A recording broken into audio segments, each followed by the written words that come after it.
Bugbog ang inabot ng dalawang minor de edad na nakursunadahan daw sa San Jose del Monte, Bulacan. Ang mga biktima, hinampas pa ng bato sa ulo. Nakatutok si Bernadette Reyes, exclusive. Naglalakad sa kalsada ang ilang kabataan sa barangay San Rafael, San Jose del Monte, Bulacan. Ang nasa harapan, dalawang magkaakbay na lalaking nagkwekwentuhan. Di nila namalayang may dalawang lalaking humahabol sa kanila. Ang isa, nakasampa pa sa harang na simento sa gilid ng kalsada. Walang kaabog-abog na hinampas ng bato sa ulo ang dalawang nagkwekwentuhang kabataan.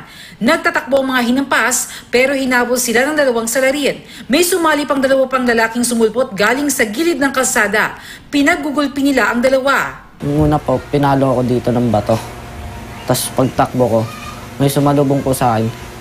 Binato ako dito. Tapos nung nakatayo pa ako, pinalo ulit ako ng bato dito.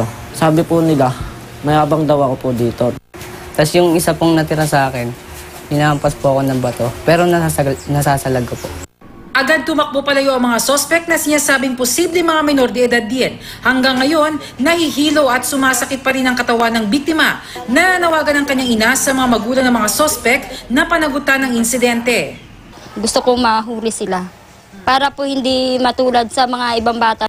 Sa mga magulang na lang po, sana po hindi po nila kinusinti ang anak nila. Alam naman po nila na may kasalanan. Agad namang nagsagawa ng operasyon ng barangay para madakip ang mga sospek. Nagpunta ng tanod, pero yung mga bata wala na ron sa bahay nila. Nagpapalok pa lang, mga alias-alias lang. So hindi mo na ginalaw ng barangay. Bernadette Reyes, nakatuto, 24 oras.